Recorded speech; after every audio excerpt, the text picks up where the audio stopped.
His fingers brushed mine as he helped me down from the loft, the touch lingering longer than necessary. The old barn was thick with summer heat and something else, tension that had been building between us for weeks. "Careful," Levi whispered, his breath warm against my ear as his hand settled on my waist, steadying me. But I wasn't thinking about being careful anymore. Not when his touch sent fire racing through my veins, not when every stolen glance had led to this moment. The moonlight filtered through the weathered boards, casting shadows across his face as he looked at me like he'd been waiting for this forever. My wedding ring caught the light, a reminder of everything I should remember. But all I could think about was the way his lips were inches from mine and how desperately I wanted to close the distance. Enjoying the start? Hit that like button, subscribe, and tell me in the comments what's got you hooked. I read every single one. The evening had started innocently enough. Cyrus was away on another business trip, leaving me alone on the family farm we'd inherited from his father. Levi had stopped by, as he often did when his stepbrother was traveling, to check on things and help with repairs. We'd been avoiding each other's eyes all summer, the air between us charged with something unspoken, something dangerous. The old telescope's still up in the loft, I'd mentioned casually as we finished dinner, trying to fill the silence that always seemed too heavy when we were alone. "Remember how we used to stargaze when we were younger?" His jaw had tightened slightly. "That was a long time ago, Piper. Not that long." The words came out softer than I intended, carrying weight I hadn't meant to give them. He'd looked at me then, really looked, his dark eyes searching mine for something I wasn't sure I was ready to give. But when he stood and extended his hand, I took it without hesitation. Now, in the dusty loft of the old barn, surrounded by forgotten farm equipment and memories, the space between us felt electric. The telescope sat forgotten in the corner as Levi moved closer, his presence overwhelming in the confined space. "We should head back," he said, but his voice lacked conviction. His eyes were fixed on my lips, his breathing shallow. "Should we?" I whispered, my heart hammering against my ribs. The question hung between us like a challenge. 3 years I'd been married to his stepbrother. 3 years of playing the perfect wife, of ignoring the way Levi's presence made my skin prickle, with awareness of pretending the stolen glances and lingering touches meant nothing, but they meant everything. "Piper!" His voice was rough, strained. "You know we can't." "Can't what?" I stepped closer, close enough to feel the heat radiating from his body. "Can't acknowledge what's been building between us? Can't admit that every time you look at me, I feel it too?" His hands clenched at his sides, fighting an internal battle I could see playing out across his features. "You're married to my brother." "Stepbrother," I corrected, the distinction feeling crucial in that moment. "And he's not here." Something shifted in his expression, a crack in his resolve. "That doesn't make this right." "Maybe not," I admitted, reaching up to trace the line of his jaw with trembling fingers. "But it doesn't make it feel any less real." He caught my wrist, his grip firm but gentle. For a moment, I thought he would push me away, end this before it could begin. Instead, his thumb traced small circles against my pulse point, his touch reverent, conflicted. "You have no idea what you do to me," he breathed, his forehead dropping to rest against mine. "Show me," I whispered. That was all it took. His control snapped like a taut wire, and suddenly his mouth was on mine, desperate and hungry. The kiss was everything I'd imagined, and more. Fierce, consuming, tasting of forbidden fruit and summer nights. My hands fisted in his shirt, pulling him closer as 3 years of suppressed desire erupted between us. He pressed me back against the wooden support beam, his body caging me in, and I'd never felt more alive. His lips trailed down my neck, finding that sensitive spot that made me gasp and arch against him. "God, Piper," he groaned against my skin. "I've wanted this for so long." "Then don't stop," I breathed, my fingers working at the buttons of his shirt. His hands found the hem of my sundress, sliding beneath the fabric to trace patterns on my bare skin that set me ablaze. Every touch was reverent, worshipful, as if he was memorizing the feel of me. When his palms cupped my face, his thumbs, brushing away tears I didn't realize had fallen, the tenderness nearly undid me. "Are you sure?" he asked, his voice barely audible. Instead of answering with words, I pulled him down to me, pouring everything I couldn't say into another kiss. This time, he didn't hesitate. His hands moved with purpose, mapping every curve, every hollow, every place that made me shiver and sigh his name. The old quilt someone had left in the loft became our altar as he laid me down with infinite care. The moonlight streaming through the barn's gaps painted silver lines across our skin as we moved together, finally giving in to what we'd both been denying. His touch was nothing like Cyrus's. Where my husband was efficient and distant, Levi was passionate and present, focused entirely on my pleasure, on the sounds I made, on the way my body responded to his. He explored me like uncharted territory, finding places that made me come apart in his hands. When I cried out, he swallowed. The sound with his mouth, his own breathing ragged as he held himself back, waiting for me to recover before building me up again. The control he maintained, the way he watched my face in the dim light, made everything more intense. "Look at me," he whispered when I tried to close my eyes, overwhelmed by sensation. "I want to see you." So I looked, losing myself in the depths of his gaze as he moved above me, our bodies finding a rhythm as old as time. Every thrust sent shockwaves through me, every whispered endearment made my heart race faster. This wasn't just sharing warmth, this was worship, connection, the meeting of two souls that had been circling each other for years. The first wave took me by surprise, crashing over me with an intensity that left me gasping his name. But he didn't stop, didn't slow, his movements becoming more urgent as he chased his own release while pulling another peek from me. I can't stop," I panted, my nails digging into his shoulders as the tension coiled tighter again. "Don't," he growled against my throat. "Give me everything." And I did. I gave him pieces of myself I didn't know existed, surrendered to sensations I'd never experienced, let him take me apart and put me back together with his hands and mouth, and the steady rhythm of his body against mine. When he finally joined me in that explosive moment, his face buried in my neck as he shuddered and groaned my name, I felt complete for the first time in years. We stayed locked together, breathing, hard, neither willing to break the spell that surrounded us. "Piper," he whispered after what felt like hours, his voice heavy with something that might have been regret. "Don't," I said quickly, pressing my fingers to his lips. "Don't ruin this with words." He kissed my fingertips instead, then each palm, then the inside of my wrists where my pulse still hammered wildly. "What have we done?" "What we should have done years ago," I replied, surprising myself with the conviction in my voice. But even as I said it, reality began to creep back in. Cyrus would be home in 2 days. My wedding ring lay discarded somewhere in the hay. I was lying naked in my stepbrother-in-law's arms, and I'd never felt more right or more wrong about anything in my life. Levi seemed to sense my internal struggle. His arms tightened around me protectively, as if he could shield me from my own guilt. "We can't take it back," he said quietly. "I don't want to," I admitted, the truth spilling out before I could stop it. He lifted his head to look at me, his expression unreadable in the dim light. "What does that mean?" "I don't know," I whispered. "I don't know anything anymore except that being here with you feels more real than anything in my life has for years." His thumb traced my bottom lip, and I couldn't resist pressing a soft kiss to it. The simple contact sent another jolt of desire through me, proof that whatever this was between us, it wasn't going to be satisfied by one night.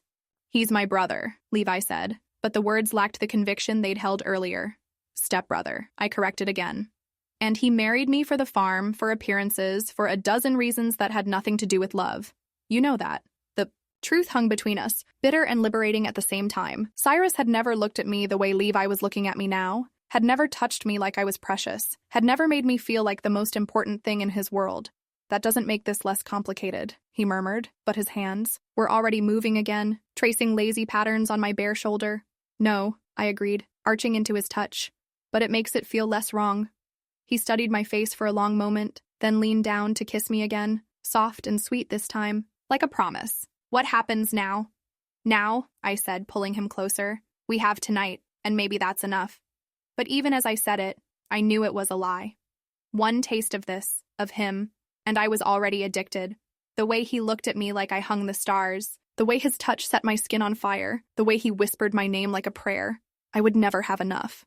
We made love again as the moon moved across the sky, slower this time, savoring each touch, each kiss, each whispered confession. He mapped every inch of my body with his mouth, learned exactly how to make me tremble and beg and surrender completely to the pleasure he gave so freely. By the time exhaustion finally claimed us, we were tangled together like lovers who had been together for years instead of hours. I fell asleep to the steady rhythm of his heartbeat beneath my cheek, feeling safer and more cherished than I had in my entire marriage.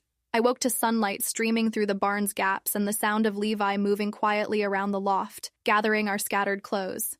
The sight of his naked form in the golden morning light made my breath catch, memories of the night flooding back with startling clarity.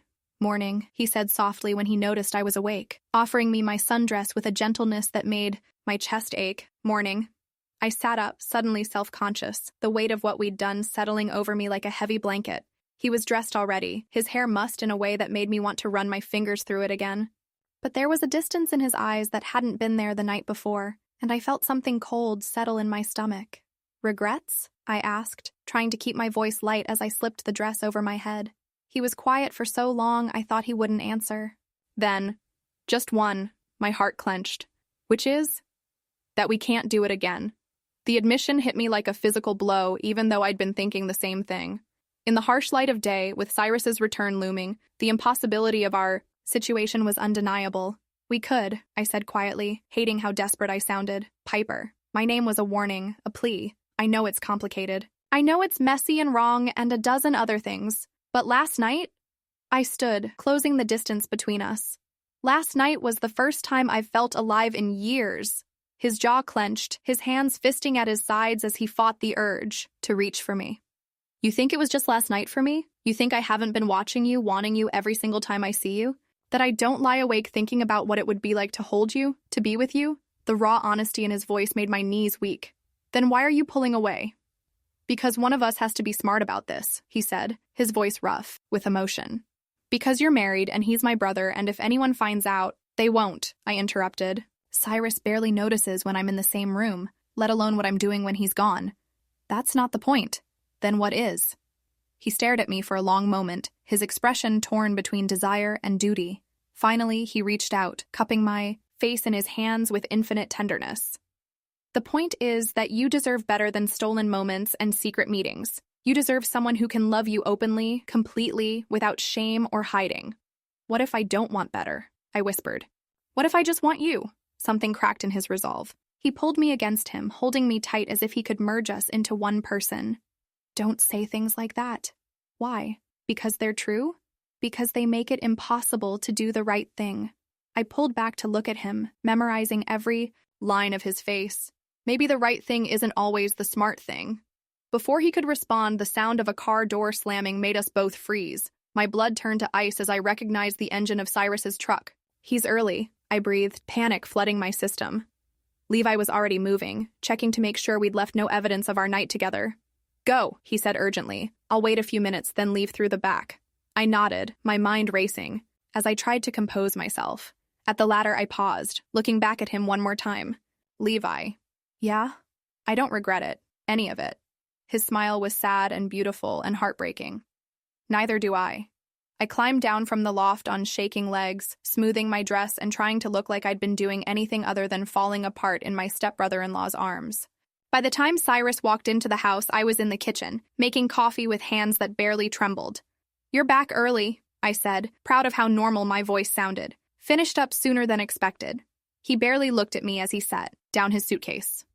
Everything okay here? Fine, I lied. Levi stopped by yesterday to check on things. Cyrus nodded absently, already reaching for his phone. Good, I've got calls to make. We'll talk later. And that was it. No kiss. Hello. No questions about how I'd spent my time. No interest in anything beyond his business. Just like always. I spent the rest of the day in a haze, going through the motions of being a wife while my mind replayed every moment of the night before.